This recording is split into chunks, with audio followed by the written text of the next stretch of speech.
சீரியஸான ஒர்க்கு இது பெரிய என்டர்டெயின்மெண்ட் அம்சம் இல்லாத ஒரு ஒர்க்குக்கு இவ்வளவு பார்வையாளர்கள் வந்திருக்கிறது, நம்பிக்கையோடு வந்திருக்கிறது எல்லாருக்கும் உண்டு.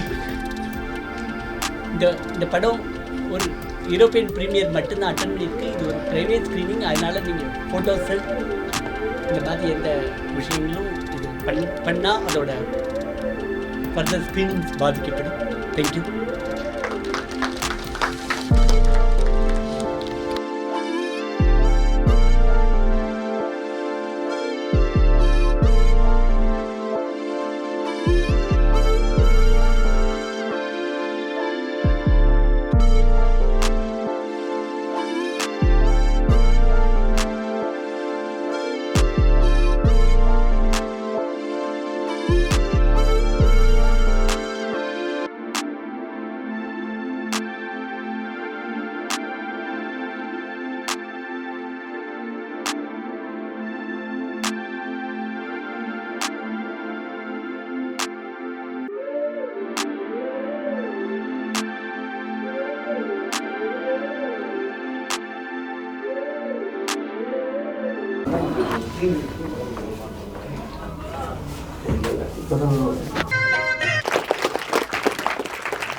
காஞ்சனா காஞ்சனா பேன் சொல்லு கர்த்தரியான கூப்பிடுங்க. Siddharth Siddharth cinematographer Siddharth DSP. அவர் SRFT. Ganesh Nandakumar editor, sound designer, poster designer எல்லாம் பண்ணார் கணேஷ். சரவ Siddharth co director, actor. Sharan, Neelakandan, ஆசை நீலகண்டன் எங்களோட டிஓபிஸ் கூட. நீங்களாங்க கௌதமி எங்களோட யூபி. தமிழரசன் எங்களோட ப்ரொடியூசர்.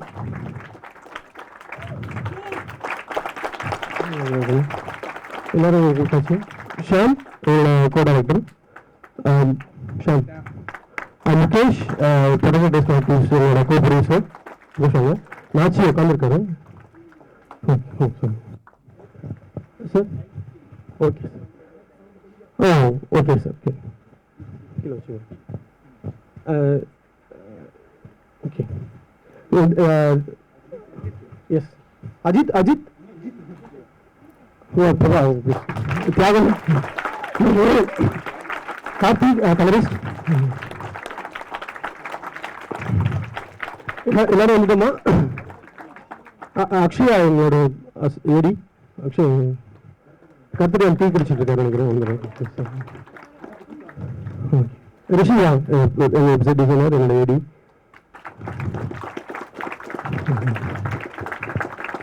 ஃப்ரெண்ட்ஸ் எல்லாருமே இருக்காங்க. சார் சங்கர் சார், நாங்கள் கீழே போகிறோம் சார். நீங்கள் சரி ஓகே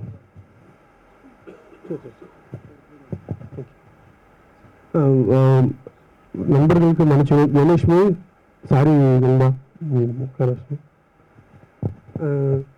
சார் நீங்கள் எடுத்துக்கலாம் சார் ஸ்டேஜ். வேண்டாம் கர்த்தரியான் எங்களோட கிரியேட்டிவ் சூப்பர்வைசர், ஆக்டர்.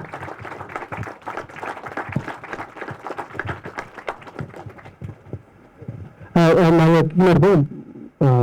அடுத்த நிகழ்ச்சி சார் எடுத்துக்கோம். தேங்க்யூ. படம் பார்த்தவர்களில் சில பேச இப்போ அழைக்கிறோம். ரொம்ப சுருக்கமாக ஒரு 2 நிமிஷத்தில் எல்லாரும் பேசுவாங்க. முதல்ல சார் கார்த்திக் நேதாவை கூப்பிட்றோம் ப்ளீஸ். பாடலாசிரியர் கார்த்திக் நேதா. எனக்கு தெரிஞ்சு இந்த படத்துக்கு முதலாளாக பேசக்கூடிய தகுதி எனக்கு உண்டுன்னு தான் நினைக்கிறேன். அப்படி ஒரு ஆட்டம் நான் போட்டிருக்கேன் இந்த படத்தில். நம்ம தம்பி போட்ட மாதிரி ஒரு படமாகவும் எனக்கு இல்லை. ஒரு மாதிரி அந்த தாய் கடைசி அழுதாங்க இல்லையா, அந்த இடத்துல எனக்கு கொஞ்சம் அப்படி நின்றுச்சு மனசு. அந்த மாதிரி என்னுடைய தாய் வந்து ஒரு 20 ஆண்டுகள் அழுதுகிட்டே இருந்தாங்க ஒவ்வொரு நாளும். தாயை பார்க்கும்போது இப்போ ஒரு மாதிரி இதாவது எனக்கு இந்த படத்தை பார்க்கும்போது எனக்கு ஒன்று ரொம்ப தெளிவாக புரிஞ்சது. நான் குடித்ததுக்கு காரணம் நான் மட்டும் இல்லை அப்படிங்கிறது இந்த படம் எனக்கு தெளிவாக காமிச்சிச்சு. அது பிறகு வந்த பிறகு தான் நான் போதை விட்டு வெளியே வந்தேன். ஒரு மாதிரி படப்படப்பாக இருக்குது. ஏன்னா அது யாருக்கும் ஒருத்தருக்கு நடந்திருக்கு அப்படின்றது எனக்கு தெரில. ஒரு அந்த அந்த கதாபாத்திரமாக நான் நினைக்கிறேன். கொஞ்சம் பரபரப்பாக பேசணும்னு நினச்சிக்கோங்க. நேரம் குறைவாக இருக்கிறதுனால ஒரு ப்ராப்ளமேட்டிக்கான ஃபேமிலிக்கு அடிப்படையாக இருந்தது ஒரு ப்ராப்ளமேட்டிக்கான ஒரு சொசைட்டி நான் நினைக்கிறேன். அந்த ப்ராப்ளமேட்டிக்கான சொசைட்டி உருவாகிறதுக்கு காரணமாக இருந்து ஒரு ப்ராப்ளமேட்டிக்கான ஐடியாலஜி அல்லது ஐடியாலஜிஸ், அந்த ஐடியாலஜிஸை தக்க வச்சுட்டு இருக்கக்கூடிய காமன் சென்ஸும் ஆக்சுவலாக ஒரு ஐடியாலஜியில் கிரியேட் ஆகிறது தான்.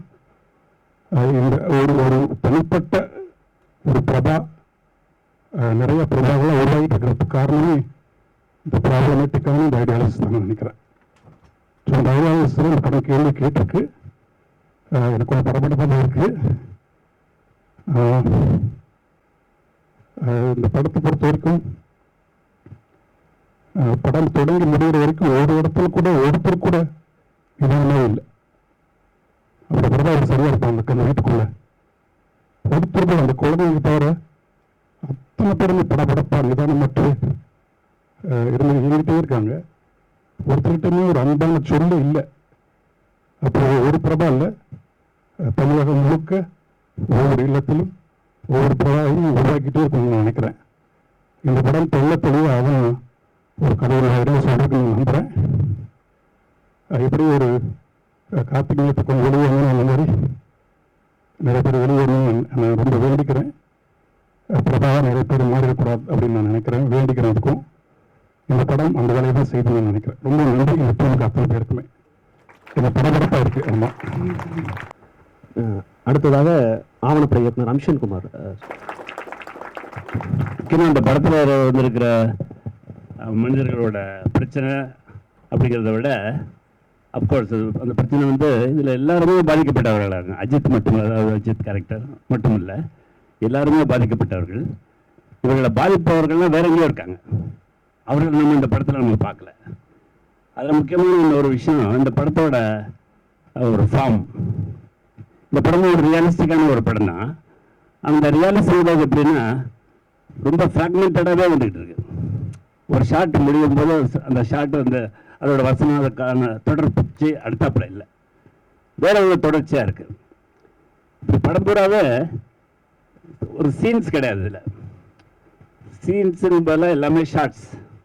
அப்படி ஒரு கம்போசிஷன் இந்த படத்தில் இருக்குது.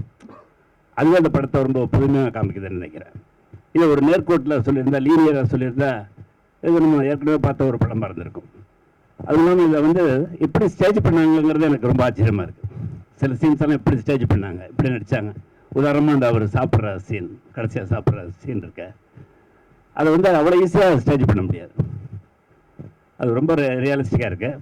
ஆனால் அது உங்கள் பேச்சு அது எல்லாமே வந்து அந்த ஃப்ராக்மெண்டேஷனில் தான் அந்த படமே உருவாயிருக்குன்னு நினைக்கிறேன். அந்த வகையில் அந்த படத்தோட ஃபார்ம் ரொம்ப எனக்கு பிடிச்சிருக்கு. இப்படி ஒரு படம் வெளிவந்தது ரொம்ப ஆச்சரியமாக இருக்குது இந்த காலகட்டத்தில். இந்த காலகட்டத்தில் எப்படிப்பட்ட படங்கள்லாம் வந்துக்கிட்டு இருக்கு அப்படிங்கும்போது சினிமா மேலே எவ்வளோ நம்பிக்கை உள்ள ஒருத்தராக கௌதமை நான் பார்க்குறேன்.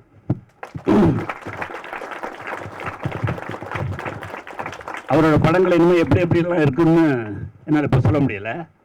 ஆனால் இதே மாதிரி தான் ஒரு எடுக்கணும் அப்படின்னு நான் விரும்புகிறேன். அது ஆனால் அவர் வந்து கமர்ஷியலாக சக்ஸஸ்ஃபுல்லாக வருவாரா என்னன்னு தெரியல.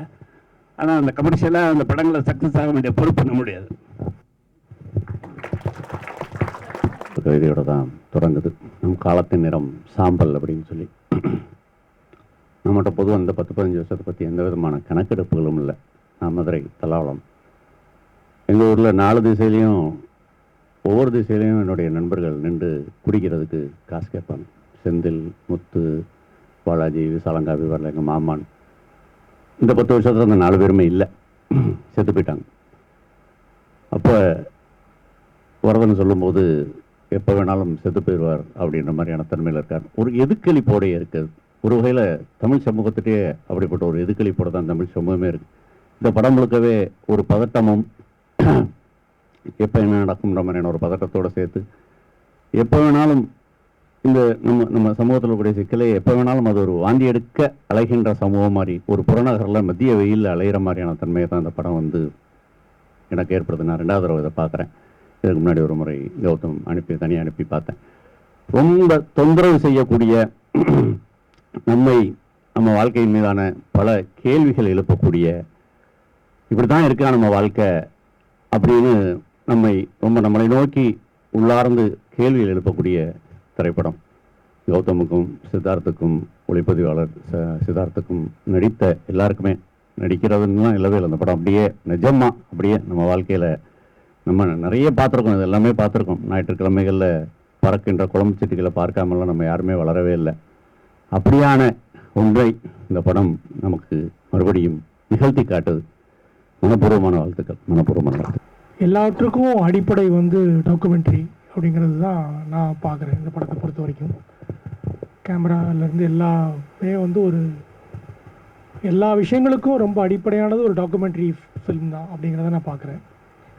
ஒரு காதல்னு ஒரு படம் வந்து அதில் சில காட்சிகள் வந்து ரொம்ப நல்ல ஒரு யதார்த்த ஒரு சினிமா விரித்திய ஸ்டைல் வந்து இந்த படம் முழு படமும் அந்த மாதிரி இருக்குது. அது மாதிரி நான் ஃபீல் பண்ணுறேன்.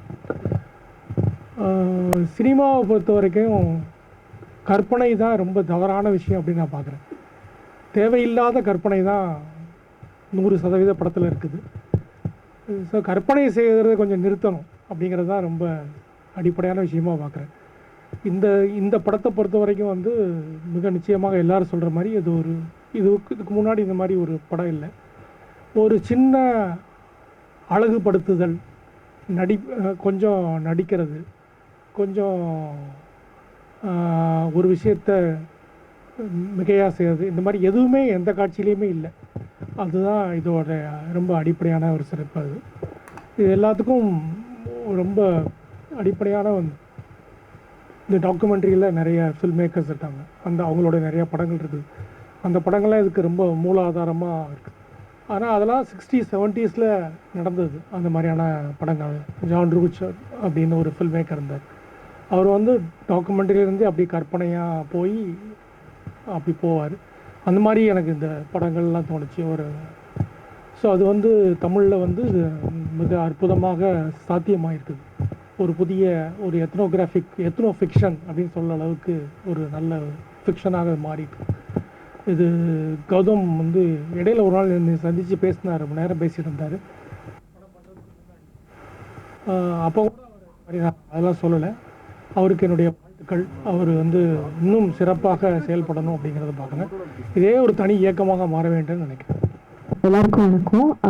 கௌதம், தேங்க்யூ ஸோ மச் என்னை இன்வைட் பண்ணதுக்கு. படத்தோட இன்ட்ரடக்ஷனில் வந்து என்டர்டெயின்மெண்ட் இல்லாட்டியும் இந்த படத்தை பார்க்க வந்திருக்கிறது தான் சொன்னாங்க. எனக்கு வந்து இந்த படம் என்டர்டெய்னிங்காக தான் இருந்துச்சு. என்டர்டெயின்மெண்ட்னா என்னங்கிறத நம்ம கொஞ்சம் ரீடிஃபைன் பண்ணணும்னு நினைக்கிறேன். எனக்கு எங்கேயுமே போர் அடிக்கல. எனக்கு I'm still processing the film. நான் இன்னும் ப்ராசஸ் பண்ணி முடிக்கல. நிறையா இருக்குது. எனக்கு நிறைய கேள்விகள் தான் இருக்குது. எனக்கு இப்போ பேசுகிறதோட நிறைய கேள்விகள் தான் இருக்குது. பட் எனக்கு ரொம்ப it was a very gripping film. It was a very interesting film. Thank you so much for this GeM. Thank you. I think ஒரு சினிமா இது ஏன் ஸ்பெஷலாக இருக்குன்னா, எனக்கு வாழ்க்கைக்கு ரொம்ப ரொம்ப நெருக்கமாக எடுத்திருக்காங்க. அது ரிஃப்ளெக்ட் மட்டும் பண்ணல, நம்மளால் அதை நூடாக யோசிக்க வைக்குது. அண்ட் அதான் ஒரு நல்ல சினிமா செய்யும்னு நினைக்கிறேன். அண்ட் எதையோ ஒன்று நோக்கி கான்ஸ்டண்ட்டாக நகர்ந்துட்டே இல்லாமல் ஒரு மாதிரி நெருக்கமாக எல்லாத்தையும் பாஸ் பண்ணி சின்ன சின்ன விஷயங்கள் எல்லாம் சொல்லியிருந்ததே ரொம்ப ரெஃப்ரெஷிங்காக இருந்தது. நல்ல ஒரு திரைப்பட அனுபவம் இது. எனக்கு நிஜமாகவே ஒரு டாக்குமெண்ட்ரி பார்த்த மாதிரி தான் இருந்தது. அவங்க ஏற்கனவே ஒரு டாக்குமெண்ட்ரி எடுத்திருக்காரு நம்ம சித்தார்த்தும் கௌதமும். ஸோ நான் ஏதோ ஒரு டாக்குமெண்ட்ரி தான் இவங்க எடுத்திருக்காங்களோ அப்படிங்கிற மாதிரி இருந்தது. ஏன்னா அந்தளவுக்கு எல்லாருமே ரியலிஸ்டிக்காக இருந்தது. எல்லாமே ரியலிஸ்டிக்காக எப்படி முடியும் அப்படிங்கிற மாதிரி.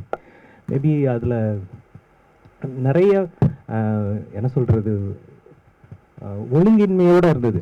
காட்சிகளும் சரி, அது கட் பண்ண விதமும் சரி, சவுண்டு எல்லாமே ஒழுங்கின்மையோடு இருந்தது. அந்த ஒழுங்கின்மையிலேருந்து ஒரு கதை மலர்ந்து மேலே வர்றதுன்றது ரொம்ப அழகாக வெளிப்பட்டிருந்தது. குறிப்பாக நடிச்சிருந்த எல்லாருமே, கேமரா ஒர்க்காக இருக்கட்டும், எடிட்டாக இருக்கட்டும், சவுண்ட் எஃபெக்ட்ஸாக இருக்கட்டும், ஆர்ட் டைரக்ஷன், எல்லா டிபார்ட்மெண்ட்டும் ரொம்ப பிரமாதமாக ஒர்க் பண்ணியிருந்தாங்க. எனக்கு இவர் இயக்குனர் வந்து ரொம்ப ஆண்டுகளாக தெரியும், கிட்டத்தட்ட ஒரு 10 வருஷமாக தெரியும். அவர் மணல் வீடு அந்த இதழோட தொடர்பு படுத்தி தான் அவர் நம்பரே நான் மணல் வீடு அப்படின்னு பேர் வச்சு தான் வச்சுருக்கேன் நான். அப்படி ஒரு சிற்றுதலில் இயங்கிக்கிட்டு இருந்த ஒருத்தர் வந்து ஒரு திரைப்பட துறைக்குள்ளே வரும்போது என்ன பண்ண முடியும் அப்படிங்கிறத நான் இந்த திரையில் நான் பார்த்தேன். எனக்கு ரொம்ப நெகிழ்ச்சியாக இருந்தது.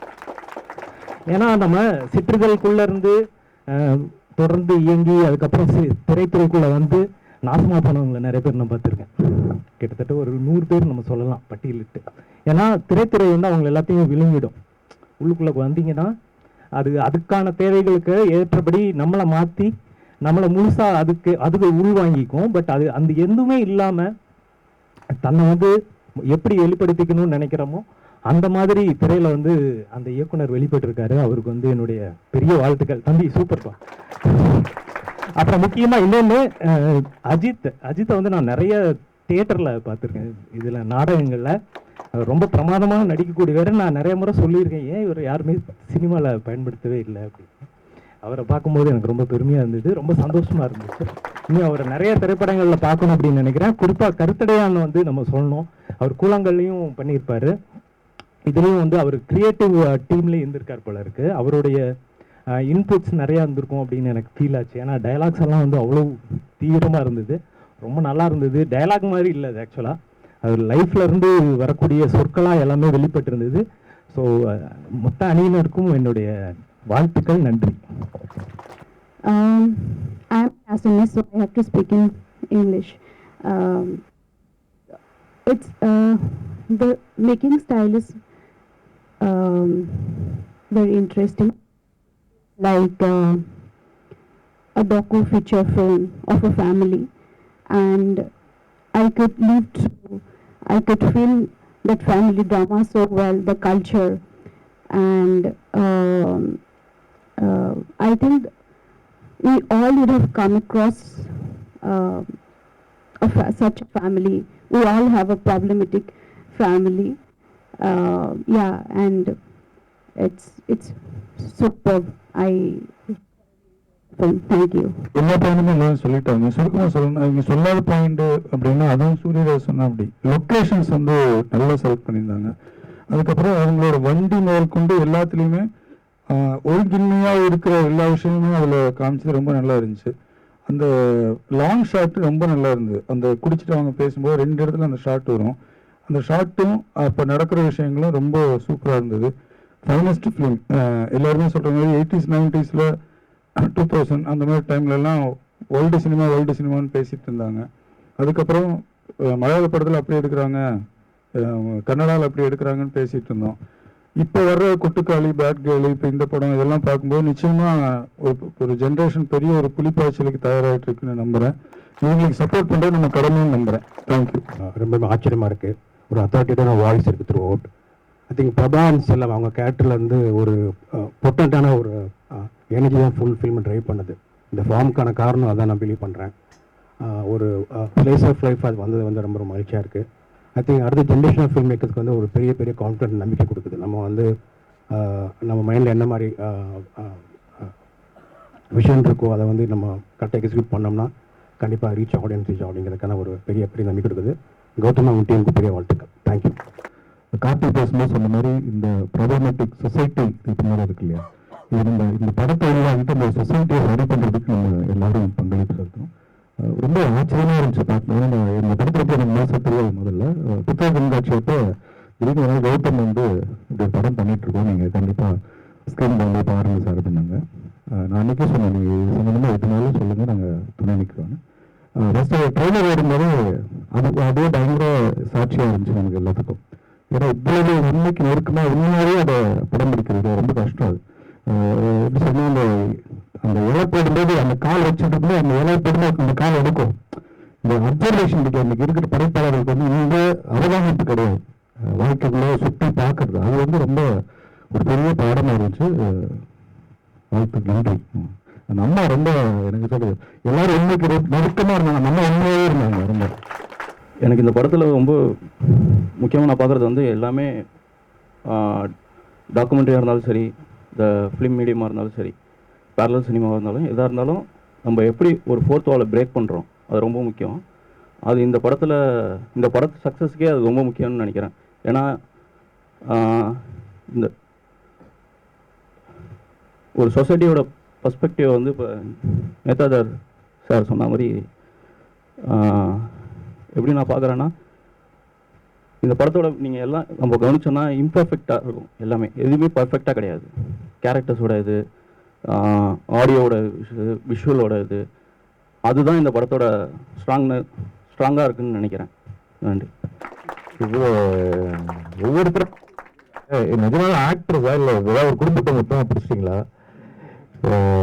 இன்னும் நம்ப முடியல. எனக்கு வந்து தமிழ் சினிமாவை பார்த்துட்டு இருக்கேன், அந்த பிலிப்பைன் சினிமாலாம் சில சினிமா பார்ப்பேன், இந்த மாதிரி இருக்கும், ஒரு ராவாக இருக்கும். இவ்வளோ ராவா ஸ்டிக்காக வந்து நீங்கள் ஒரு ஆவணப்பண்ணு படத்தில் கொண்டு வரது வந்து அவ்வளோ சாதாரண விஷயம் இல்லை. ஒரு ஷாட் எடுக்கிறதுக்குள்ளே நீங்கள் தாவ தீந்துடும். எப்படி இதை பண்ணீங்க? உண்மையாக ஆச்சரியமாக இருக்குது. அவ்வளோ அற்புதமாக வந்திருக்கு. நிஜமாவே ஒரு ஆச்சரியமான ஃபிலிம் இது. ரொம்ப சந்தோஷமாக இருக்குது. ஆக்சுவலாக நான் நிறையா கவர்மெண்ட்டை கேள்விகள் கேட்க வேண்டியது, நிறைய கற்றுக்க வேண்டியது அப்படின்னு நினைக்கிறேன். தேங்க்யூ. இந்த படம் பார்க்குற இன்னும் போல பாலிவுட் கோட் இருக்கு. நம் வாழ்விலிருந்து ரத்தம் வைத்து எடுக்கப்பட்ட ஒரு கதை ஆளுமை உள்ள ஒருவரால் நேர்மையாக ஆத்ம சுத்தியோடு படமாக்கப்படும் பொழுது, கையாளப்படும் பொழுது அங்கு ஒரு நல்ல சினிமா வாய்ப்பு இருக்கிறது அப்படின்னு சொல்லியிருந்தாரு. அதை நான் இன்னைக்கு பார்த்தேன். Members of the problematic family அப்படிங்கிற டைட்டில் நான் இங்கே ஃப்ரெண்டுக்கிட்ட சொல்லிட்டு இருக்கும்போது அந்த மெம்பர்ஸில் நம்மளும் ஒருத்தர் தானே அப்படின்னு சொன்னேன். ஏன்னா இந்த உலகமே ஒரு ஃபேமிலி அப்படின்னு எடுத்துக்கிட்டோன்னா நம்ம எல்லாருமே கார்த்தி சொன்ன மாதிரி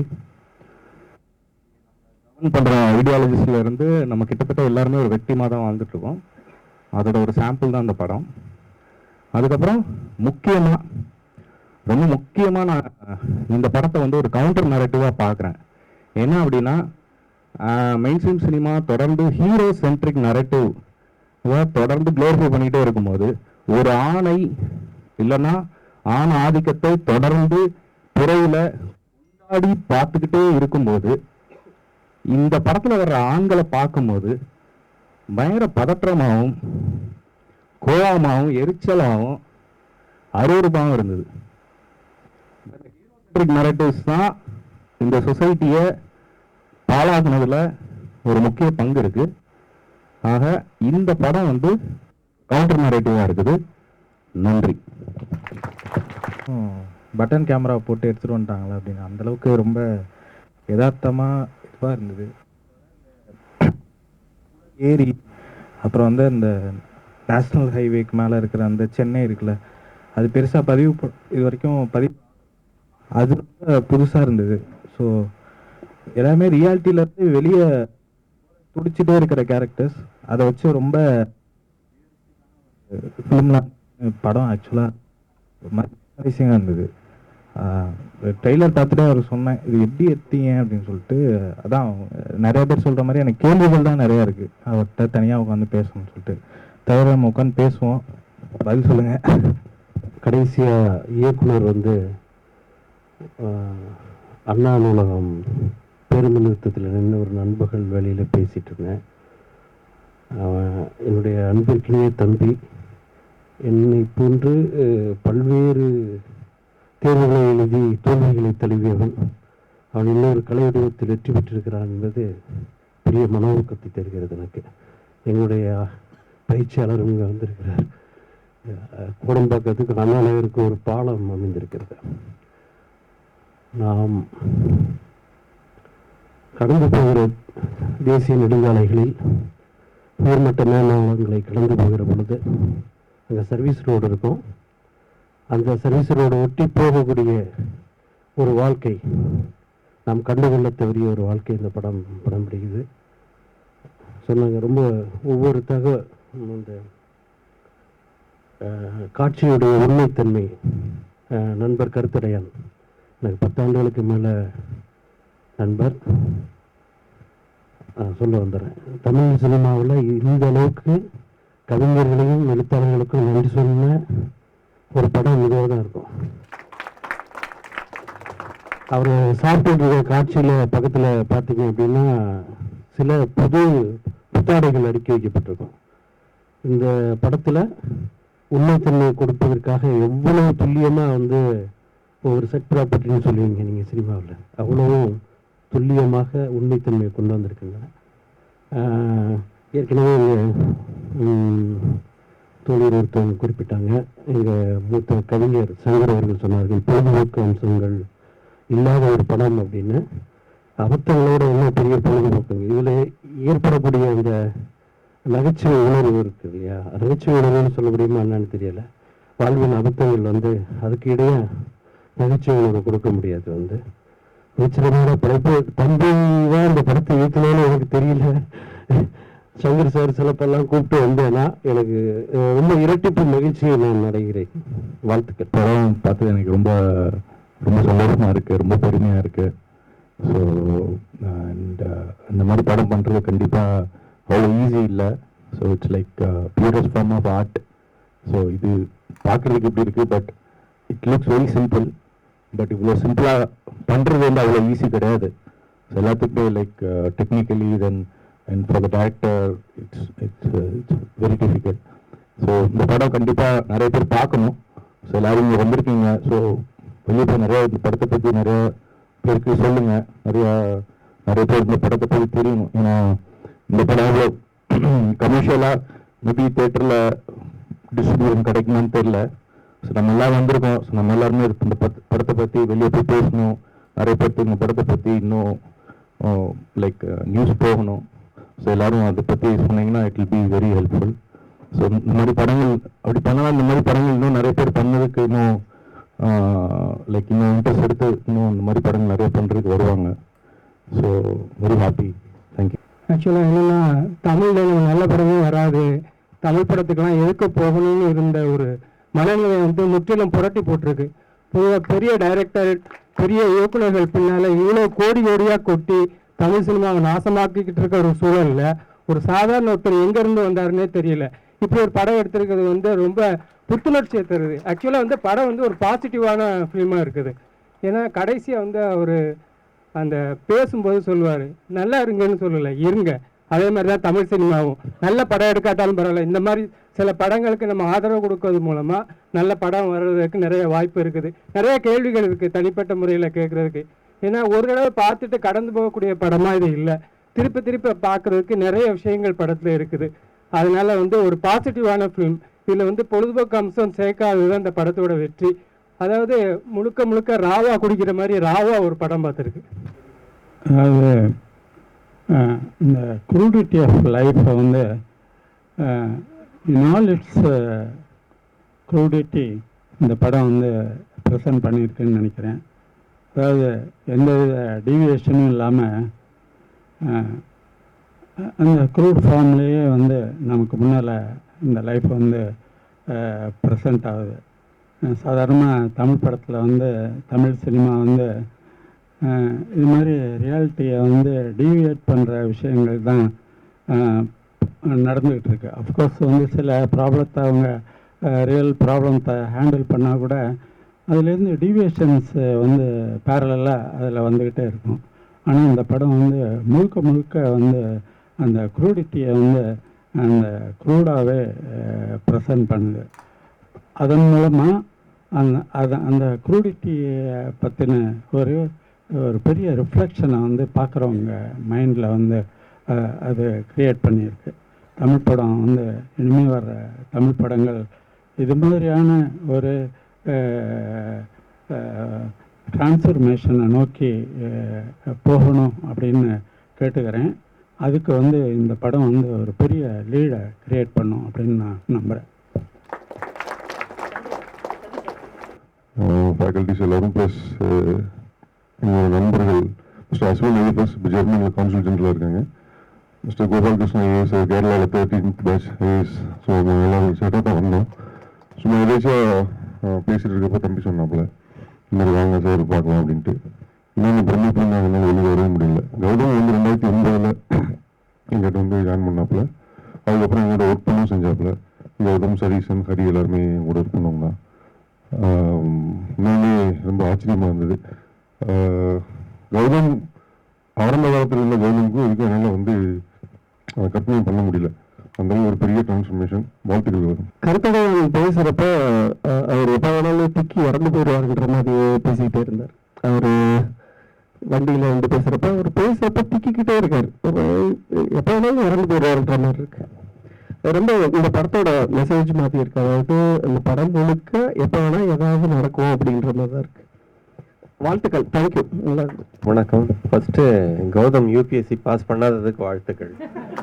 பாஸ் பண்ணியிருந்தாருன்னா இந்த மாதிரி ஒரு சினிமா கிடச்சிருக்காது. செகண்ட், இந்த ப்ராப்ளமேட்டிக் சொசைட்டின்றது இல்லை ப்ராப்ளமேட்டிக் ஃபேமிலின்றதை எப்படி தமிழாக்கம் பண்ண முடியும்னு தெரியல. ஏன்னா அதில் அவ்வளோ அர்த்தம் உண்டு. அது ப்ராப்ளமேட்டிக் ஃபேமிலி தான். ஒரு மேம்பாலம், ஃப்ளாஷி கார்ஸ் எல்லாம், ஃபாஸ்ட் லைஃபு, அதுக்கு பக்கத்துலேயே இந்த ஒரு ஃபேமிலி. இதில் யார் ப்ராப்ளமேட்டிக், மேலேயா கீழேயான்றதெல்லாம் தெரியல. மிக தத்ரூபமாக எடுத்திருக்காங்க. ஒவ்வொரு நடிகரும் உள்ளத்தை உருக்குற மாதிரி நடிச்சிருந்தாங்க. சப் இன்ஸ்பெக்டரை பார்த்தா மனசுக்குள்ளே வந்த கோவம், அந்த அம்மாவை பார்த்தா மனசுக்குள்ளே வந்த பச்சாதாபம், நீங்கள் அந்த என்டையர் சிச்சுவேஷனை மாடரேட் பண்ண ட்ரை பண்ணுற ஒரு விவேகம். டைரக்டர் ரொம்ப தத்ரூபமாக எடுத்திருக்காரு. Each frame is a frame frozen in mind. Thank you very much. I know nothing about films. Okay, in fact, I teach in the Asian College of Journalism, a course called Covering Deprivation. That's where I met Gautam. Now, all that I can say about this film is that, it's fragmented, it's not linear, but it just gripped me. I just couldn't look this way or that way. I was thinking why. In fact, one of the things I keep telling my students, who all come from privileged classes, and we are also from privileged classes, is that deprivation or poverty in this country or anywhere in the world is invisible. We don't know. We don't know a thing about the life of the poor. Okay? And I think this film, in fact, gripped me because this is what life is all about. This is what life is all about for a large section of the population in this country, and we know nothing about it. Thank you very much, Gautam. கவிஞர் சங்கராம சுப்பிரமணியன், இயக்குனர் Brahma sir. அனைவருக்கும் நன்றி. முதல்ல உங்களோட நேரம், உங்களோட இதை கொடுத்தது. இந்த படம் வந்து இதை பற்றி எல்லாருமே இவ்வளவு தூரத்துக்கு நீங்கள் பேசினது எல்லாமே இதுக்கப்புறம் இந்த படத்தை பற்றி பேசுகிறதுங்கிறத விட இந்த படம் பேசின பொருள், இந்த படம் பேசுகிற விஷயம் எல்லாருமே உங்களுக்கு ரொம்ப டீப்பாகவே இதாக இருக்கும். இந்த படத்தோட டைட்டில் ஏற்கனவே சார் சொல்லியிருந்தாங்கன்னு நினைக்கிறேன். ப்ராப்ளமேட்டிக் ஃபேமிலிங்கிறத தமிழ்படுத்துறது ரொம்ப கஷ்டம் அப்படின்னு. நிச்சயமாக அது உண்மை. ஏன்னா ப்ராப்ளமேட்டிக் ஃபேமிலிங்கிற இந்த வார்த்தைக்குள்ளே இருக்கிறதுல நிறைய அர்த்தம் இருக்குது. இதில் முதல்ல ஃபேமிலிங்கிறதே ஒரு பெரிய, அந்த சிஸ்டம் அமைப்புங்கிறது ஒரு பெரிய ப்ராப்ளமாக இருக்குது.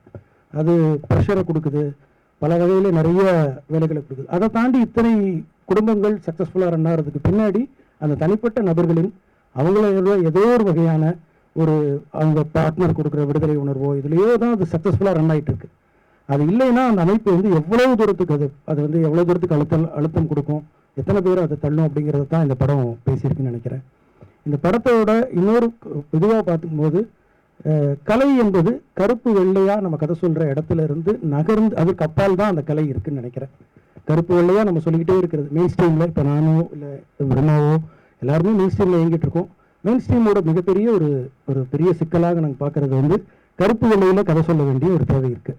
பிளாக் அண்ட் ஒயிட் நரேட்டிவ் தான் நம்ம பார்த்துட்ருக்கோம். இந்த பிளாக் அண்ட் ஒயிட் நரேட்டிவ்லேருந்து மீறுவது அதுதான் கலையை நோக்கி போகிற முதல் ஸ்டெப். அந்த ஸ்டெப் இந்த படம் பண்ணியிருக்கு. இது வந்து கௌதம் அதை சாத்தியப்படுத்தியிருக்காரு. ஸோ இந்த சாத்தியப்படுத்துறத நம்ம நிஜமாகவே நீங்கள் வந்து முழு மனதோட அதை வந்து ரிசீவ் பண்ணுறதுங்கிறது தேவைன்னு நினைக்கிறேன். ஏற்கனவே காஞ்சனி சீனிவாசன் சொல்லியிருந்தார், கற்பனை அப்படிங்கிறது. கற்பனையும் இதே தான், இதே பாயிண்டில் தான் வருது. ஏன்னா கற்பனையிலேயே கதை சொல்கிறதுக்காக ஒரு கற்பனையை ஆட் பண்ணிக்கிட்டே இருக்கிறோம். அந்த கற்பனை நிஜமாகவே அதை தவிர்க்கிற ஒரு இடம் வர்றதுங்கிறதெல்லாம் முக்கியமானது. நீங்கள் பேசின எல்லா கருத்துக்களுமே ரொம்ப ரொம்ப முக்கியமானதுன்னு நினைக்கிறேன். ரொம்ப நன்றி, வந்திருந்த அத்தனை பேருக்கு ரொம்ப நன்றி. இவ்வளவு அரங்கு நிறைந்து ஒரு ஆளை பார்க்குறது, ஒரு படம் பார்க்குறது நிஜமாகவே கண்ணீர் வர வைக்கிற ஒரு ஓவர்வெல்மிங் எமோஷன் நினைக்கிறேன். கௌதம் வந்து அதை ரொம்ப எமோஷனலாக, கௌதம், தயாரிப்பாளர் தமிழ், அந்த டீம் அத்தனை பேருமே அது அவ்வளோ எமோஷனலான இதில் தான் இருந்திருக்காங்க. ரொம்ப நன்றி. உங்கள் இது சாத்தியப்படுத்துறது நீங்கள் தான். இது இன்னும் நீங்கள் உங்களோட இதில் வந்து ஏதோ ஒரு இடத்துல உங்களோட வேர்ட் ஆஃப் மவுத்தோ ஏதோ ஒரு இடத்துல அது பரவும் போது இன்னும் கொஞ்சம் கூட இந்த படத்தை பற்றின அட்டென்ஷன் வரும். ஆனால் தயவுசெய்து அது எழுதும்போது தனிப்பட்ட திரையிடல்ங்கிறத மட்டும் எழுதிருங்க. அது ஏன்னா அது இந்த ஃபெஸ்டிவலோட சில ஃபார்முலாவுக்காகத்தான் அதை நாங்கள் இவ்வளோ தூரம் அழுத்தி கேட்குறோம். ஸோ அதை தனிப்பட்ட திரையிடலில் பார்த்ததா சொல்லி உங்களோட கருத்துக்களை எழுதுங்க. இன்னும் இது நிறைய பேருக்கு போய் சேரும்போது நிறையா இருக்கும். கௌதம் மட்டுமில்லை, கௌதம் மாதிரி இன்னும் எத்தனையோ பேர் வர்றதுக்கு தயாராக இருக்காங்க. இந்த திரையிடல் அதுக்கு ஒரு பெரிய பாதையாக இருந்தால் ரொம்ப ரொம்ப சந்தோஷப்படுவோம்.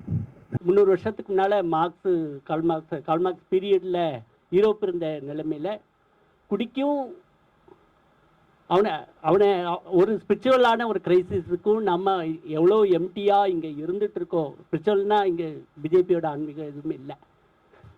ஒரு நமக்கு நம்மளோட என்டர்டெயின்மெண்ட் என்னவா இருக்குது, நமக்கு ஃபேமிலிக்குள்ளே உள்ள ரிலேஷன்ஷிப் என்னவா இருக்குது, இது எல்லாத்தோட சேர்ந்ததாக குடி வந்து எங்கேயோ ட்ரீம் தான் குடி நிரப்பிட்டுருக்கு, எங்கேயோ டிசைரை குடி நிரப்பிட்டுருக்குது, லொன்லினஸை குடி நிரப்பிட்டுருக்கு. இந்த அடிப்படையில் தான் இந்த ஒர்க் வந்து ரொம்ப முக்கியமானது. கௌதம் வந்து ஒரு நாவலை தமிழில் ஒரு நாவலை எழுதி பார்த்துருக்கான். அவரோட முதல் ஸ்கிரிப்ட் ப்ராசஸ்லேருந்து நான் அந்த இதை பார்க்கும்போது டிஎஸ் லாரன்ஸோட தி ஓடர் ஆஃப் கிரிசாந்தியம்ஸ் அந்த ஒர்க்கில் ஷார்ட் ஸ்டோரி வந்து ஒரு ரொம்ப லவபிளான ஹஸ்பண்ட் அண்ட் ஒய்ஃபு சுரங்கத்துக்குள்ளே போய் அவன் கிட்டத்தட்ட அது ஒரு சூசைடுக்கு ஒப்பான இதுலேயும் அதே தான். அது சூசைடுங்கிற ஒரு தன்மையில் இருக்கும், இதில் சூசைடுங்கிறது ஓரளவு நமக்கு ஒரு இது இருக்குது. அதுக்கப்புறம் அவன் ஒய்ஃப் வந்து நைட்டு ஃபுல்லாக மாமியாருக்கும் தகவல் சொல்லாமல் மார்னிங் சொல்லிக்கலான்னு சொல்லி அவன் பாடி அங்கே யூரோப்பில் அதை சின்னதாக வாஷ் பண்ணி அவனுக்கு கோட்டு போடுறது, இது எல்லாமே நைட்டு ஃபுல்லாக அந்த ரூம்குள்ளே சுரங்க நகரத்தில் அந்த ரூம்குள்ளே இது பண்ணுறதா நீங்கள் எல்லாருமே படித்து பார்க்கணும். ஒரு மாஸ்டர் பீஸான ஸ்டோரி. ரீகன்சைலேஷன் அவன் உடம்பை தொட்டு தொட்டு தொட்டு தொட்டு தொட்டு அவள் அந்த லவ்வை வந்து அவள் ரினியூ பண்ணிக்கிறான். இந்த இடம் வந்து இவனோட டெத்துக்கு அப்புறம் இந்த படத்தில் வேற ஒன்று நடந்துகிட்டே இருக்குது. எல்லாருமே ரீகன்சைல் ஆகுறாங்களா இல்லையா அப்படிங்கிற ஒரு விஷயம் நடந்துட்டு அந்த வகையில் ரொம்ப ரொம்ப முக்கியமான படம். நீங்கள் எல்லாருமே ரொம்ப அனுபவித்து பார்த்துருக்கீங்க, அந்த ப்ராசஸில் இருந்திருக்கீங்கிறது ரொம்ப சந்தோஷமான விஷயம். இதில் இன்னொரு விஷயம், நான் சினிமா சார்ந்த ஆளாக இல்லாதனால இதை எனக்கு சொல்ல முடியும்.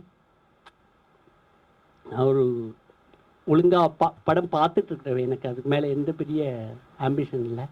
இந்த படத்தை அவர் வந்து ஒர்க் பண்ணி பெர்லின் வரைக்கும் போயிருக்கிறதுக்கு இப்போ அனுராக் காஷ்யப் மாதிரியான ஒருத்தர் வந்து கேள்விப்பட்டு படத்தை பார்த்து கௌதமை கூப்பிட்டு ஃபோனில் அவராக கூப்பிட்டு வாலண்டியராக பேசியிருக்காங்க. தமிழில் நல்ல சினிமாவுக்காக ஆதங்கப்படுறதா சொல்லவங்க வந்து இன்றைக்கி கேட் கீப்பர்ஸாக தான் இருக்காங்க. வெற்றிமாறன், இவர் ஒர்க் பண்ண கூழாங்கல் வினோத், யாருமே இந்த படத்துக்கான ஒரு குறைஞ்சபட்ச கேட் கீப்பிங் வந்து நம்ம தமிழ் சொசைட்டியில் வந்து நமக்கு வாய்ப்பு கிடைத்தா உடனடியாக நம்ம வாய்ப்புகளை பதுக்கிடுவோம். லிட்ரேச்சரில் இருக்குது ஆப்பர்ச்சுனிட்டி ஹோர்டிங்னு சொல்கிறாங்க. அனுஷியா அந்த காஸ்ட் ஆஃப் மெரிட்டுங்கிற ஒரு புக்கில் we are hoarding opportunities everywhere, we are network. ஒவ்வொரு நெட்வொர்க்கும் ஒவ்வொருத்தரை தடை பண்ணிகிட்டே இருக்குது. அவன் இதெல்லாம் தாண்டி தான் இதை ஒர்க்கை சென்ட்ரல் கவர்மெண்ட்டில் இதுக்கு ஒரு ஃபண்டு ஒரு 10 லட்சம் ரூபாய் இருக்குது. அதை கூட இந்த வினோத் சொல்லலை, கூழாங்கல் வினோத் சொல்லலை. வி ஆர் இந்த மாதிரியான ஒரு ஃப்ராட்டர்னிட்டியே நமக்கு லிட்ரேச்சரில் இல்லை, சினிமாவில் இல்லைங்கிறது தெரியுது. எனக்கு கௌதம் வழியாக தெரியுது, எனக்கு தெரியாது, வேறு எதுவும் தெரியாது. ரொம்ப இது பெயின்ஃபுல்லான ஒரு இடம். நம்ம இந்த விஷயங்களை ஓப்பன் அப் பண்ணுறதுக்கும் இந்த இடத்த நான் இந்த விஷயங்களை என்னென்ன இருக்குது, என்னென்ன பாசிபிலிட்டி இருக்குது, நமக்கு ஃபண்டு எங்கே இருந்து கிடைக்கும். ஒருத்தர் பெர்லின் போகிறதுக்குன்னா அங்கே ஒரு 10 லட்சம் ரூபாய் இருக்குது. அதை கடைசியில் அவன் தெரிஞ்சுக்கிட்டு தான் அதை பண்ண வேண்டியிருக்குது. அசிஸ்டண்ட்டாக ஒர்க் பண்ண பையனுக்கு ஒருத்தர் வந்து இதை சொல்ல மாட்டேங்கிறாரு. These are all problems we are facing. இந்த மாதிரி விஷயங்களையும் நம்ம பேச ஆரம்பிக்கணும். இதுக்கு இதுக்கு கௌதமோ யாரோ இனிமே குறைஞ்சபட்சம் நம்ம வழிகாட்டலாம், என்னென்ன இருக்குதுன்னு சொல்லி நம்ம ஷேர் பண்ணிக்கலாம், இன்ஃபர்மேஷன் ஷேர் பண்ணிக்கலாம். இந்த மாதிரி விஷயங்களுக்கும் ஒரு இதாக இருக்கணும்னு நினச்சோம். பிரம்மாவனா பிரசாத்தில் வந்து ரொம்ப ஓவர்வெல்மிங்காக இருக்க பட்ட கஷ்டம் எனக்கு தெரியும். சங்கரோட ஆதங்கம் ப்ராப்ளமேட்டிக் ஃபேமிலி தான். ஸோ அதில் எந்த மாற்று கருத்தும் இல்லை. ஒரு கற்பனை உலகத்தில் இருக்கிற மகத்துவம், அதில் இருக்கிற ஒரு இன்பம், அதில் இருக்கிற ஒரு பேரானந்தம், இது எல்லாத்தையுமே வந்து நமக்கு யதார்த்த வாழ்க்கையில் கிடைக்கிறது இல்லை. என்ன மாதிரி ஆடின ஆட்கள்லாம் வந்து அந்த கவிதையான, அந்த கவித்துவமான அந்த வாழ்க்கையில வந்து தப்பிச்சு வேற வழியே இல்லாமல் யதார்த்த வாழ்க்கைக்குள்ள தவிச்சுக்கிட்டு தான் இருக்கும். இந்த மாதிரி நிறைய பேர் தவிச்சுட்டு இருக்கோம் நான் நினைக்கிறேன். ஸோ அது உண்மையில ஒரு தவிப்பாக தான் இருக்குது. அப்படி தவிக்கக்கூடிய ஒரு மனிதர்கள் தான் இங்கே நிறைய பேர் நம்ம கூப்பிட்டோம். நமக்குலாம் இந்த படம் வந்து ஆக்சுவலாக ஒரு ஆதங்கமாக இருக்குன்னு நான் நினைக்கிறேன். அதனால தான் நமக்குலாம் ரொம்ப ஆர்வமாகவும் ஆச்சரியமாகவும் இந்த படம் இருக்குது. பிரபா மாதிரியான அந்த கதை பாத்திரங்கள் வந்து இந்த படத்தை பொறுத்தவரையில் அப்படிப்பட்ட ஒரு கவிஞர்கள் தான் அவங்க. அந்த கவித்துவமான ஒரு பாத்திரமாக தான் பிரபாங்கிற பாத்திரம் இருக்கு. அதில் வந்து குடிங்கிறது வந்து ஒரு அட்டாச்மெண்ட். ஆக்சுவலாக என்னன்னா குடித்தவங்க அப்படிங்கிறது வந்து குடிகாரங்க பிரச்சனைக்குள்ளானவங்க கிடையாது. பிரச்சனைக்குள்ளே இருக்கிறவங்க தான் குடிக்கிறாங்க. ஆக்சுவலாக மனநிலை பாதிப்பு உள்ளவங்க தான் குடிக்குள்ளே போக வேண்டிய சூழ்நிலைகள் இருக்கிறது. அப்போது அந்த பாதிப்பு, அந்த மனநிலை தான் இன்னைக்கு சிக்கலாக இருக்குது. அந்த சிக்கலை நோக்கின கேள்விகளை தான் இந்த படம் எழுப்பியிருக்கு. கௌதம் வந்து என் கூட கொஞ்ச நாள், எனக்கு ரொம்ப வருஷத்துக்கு முன்னாடி அவர் வந்து கல்லூரியில் படிக்கும்போது என்னுடைய தம்பி, நாங்கள் நாடகங்கள்லாம் நிறைய சேர்ந்து பண்ணியிருக்கோம், வச்சுருக்கோம். அந்த காலத்துக்கு அப்புறமா நிறைய சேர்ந்து நிறைய நாடகங்கள் பண்ணோம். குற்றம் கடிகள் பண்ணும்போது அவர் வந்து யூபிஎஸ்சி எக்ஸாமுக்கு ப்ரிப்பேர் பண்ணிகிட்டு இருந்தார்.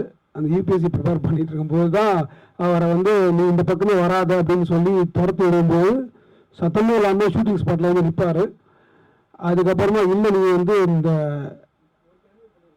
ஒரு கேமியோவும் பண்ணியிருக்காரு குற்றம் கருதில் படத்தில்.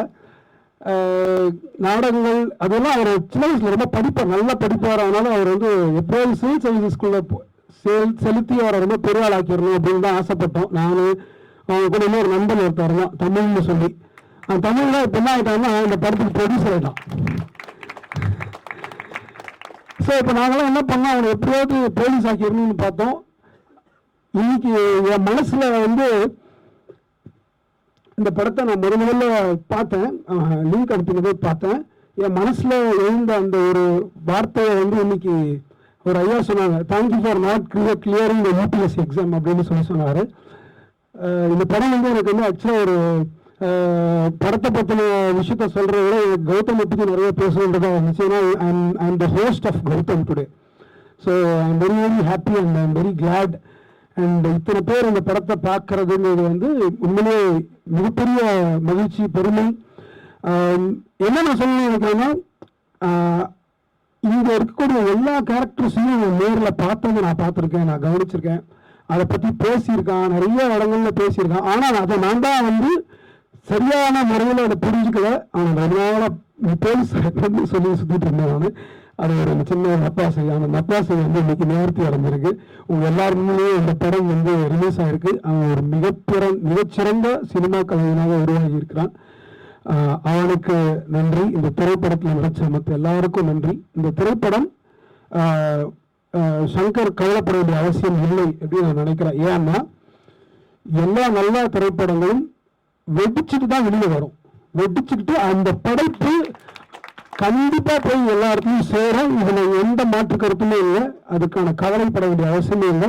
கவலைப்பட வேண்டியது லூசர்ஸ். இன்னைக்கு வர முடியாம போனவங்களோ இல்லை இதுக்கப்புறமாவும் பார்க்க முடியாம போனவங்களோ அவங்க தான் வருத்தப்படணும். மற்றபடி இந்த திறமையான படைப்பு நிச்சயமாக நிறைய இடத்துல போய் சேரும். அது இங்கிருந்து ஆரம்பிக்கட்டும். உங்க எல்லாத்தையும் நன்றி.